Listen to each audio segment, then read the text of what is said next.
Friends, hello and welcome back. Hopefully everyone's having a lovely day. So we're talking set 2 collections. Time's coming.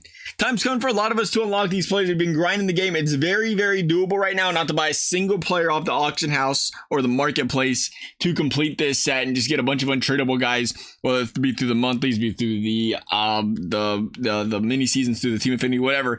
If you have the time, it does take a little bit of time. It does take a grind, but I think we're coming up on that point saying, hey, all right, let's talk about these set 2 collection choice pack players. And let's talk about which one is really the guy to be going after here. I mean, obviously, you look right off the bat and you say, all right, let's talk about Randy Johnson, one of the most dominating pitchers in a previous MLB The Show game. You expect him to do that again this season. His clutch is 125, his control is 91, 99 velocity, 99 break, fastball's a 99, slider, splitter, slurve, all over the place. One of the most unhittable players in the game. People still to this day enjoy loading up the game and sending that friendly quote when they see Randy Johnson's on the bump. So keep that in mind going into it. You know, that factor is a big one. We go up against, then we have Hammer and Hank. I mean, this guy, he's great. 6 foot. He's not huge, not a huge strike zone. His clutch is 125. His double diamond there, the fielding, the 119 by 125 contact, 113 by 125 on the power. Everything you could ask for and more. You can play left field, right field, center field. Of course, you want to try to keep your guy in your primary position there. And then there's David Wright. Always the interesting ones. You have Randy, David Wright, Hank Aaron. Nonetheless, David Wright nearly maxed out on both sides of the plate contact-wise. 101 power, 118 power against the lefty. So a better hitter against those left-handers. He can play short. He does have excellent fielding, 97 fielding, 90 reaction, 94 arm. So he's a really good third baseman, to say the very least, and a guy more than enjoyable on the team. His quirk's sitting there. Performs better, played day games, prefer the night games, doesn't really matter. Performs better in the 9th inning or later. Excels at driving in a run from the 3rd with less than 2 outs. I don't know how I feel about his quirks. Let's take a look at Hammer and Hank's quirks real quick. Excels hitting the first pitch out of an at-bat, or of an at-bat. Excels at hitting breaking balls. Excels at hitting fastballs. He's a daytime guy as well. Excels when hitting with 2 strikes. You like to see that. Performs better when team is behind. The way I play, I'd like to see that. And then there's the big unit, as we know as well. Pitcher loses less break when tired, so that's always a bonus. You want to use him out there when he's fatigued. Increased success rate of pickoffs. Performs better when playing night games, and in obviously the 92 or the 102 plus. So first and foremost, let's go ahead and take a look actually. Just to really deep, because I think when you pick players like this, what's really important is understanding they're a guarantee. They're going nowhere. You put a lot of time, you put a lot of effort into these guys, and there's no selling them. What you get is you get. So you say, what position is it most worth having? As far as third base is concerned, I don't really care about Justin Turner. Not too big on Evan Longoria. I think he's better than those 2 players. I think he's better than Manny Machado. He's better than Henderson.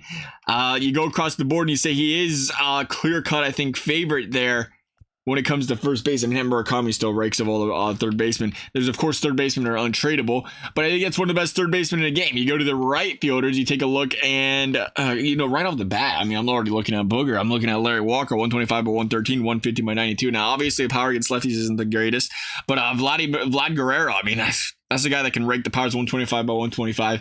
I like these cards.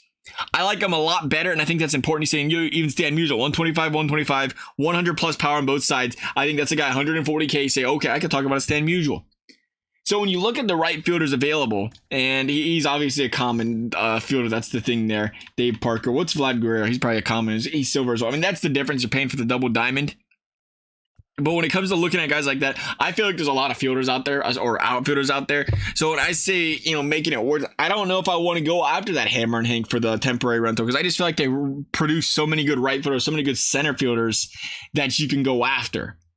Meanwhile, the third baseman, it's a little bit more there. And now I'm starting to see it. I can see why somebody would say, you would be surprised when you got those other players. But I can see why people would say, you know what, let's talk about David Wright. Well, let's talk about him a little bit. Now, Hammer and Hank is impressive. You can't go wrong with that Hammer and Hank. Again, he is up there. I mean, he's dang near. He's a 99 for a reason. One of his best cards in the game for a reason.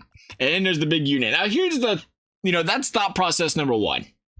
Thought process number 1 is saying you want to make sure you're getting the very best player out of position. And there's a couple things with this. When I think pitchers, there's not any pitchers that really stand out that I'm dying to use. And there's not very often pitchers that are on the auction house or they're new releases that I'm like, I can't wait to use this player. If there's a pitcher that is that, it's Randy Johnson. That's a personal preference. When it comes to hitters, there's a lot of third basemen. There's a lot of right fielders that get released that are buyable. They say, all right, I want to give this guy a try, or I want to give this guy a try. And I think they can give me similar output. Meanwhile, the pitcher, I think, it's such a game changer to have such a dominating pitcher. There's so few and far between to find.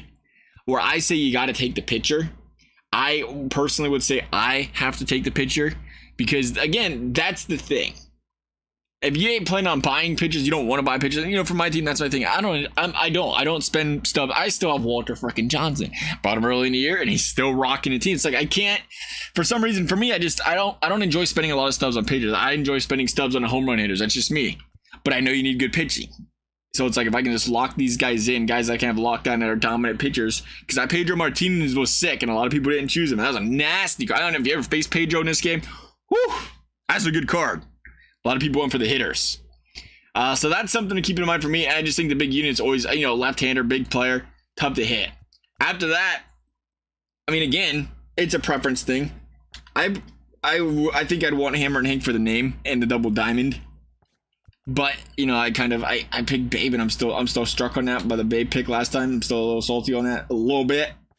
I think you go Randy Johnson. I don't think there's a big drop off after that. I think you go either one of these guys. Whichever one fits your team best. Whichever way you're molding your team, the players you have on your team, it's going to be the way to go here. I don't think you're wrong with either one of them. Love your guys' thoughts. Thank you guys for watching. We'll see you next time.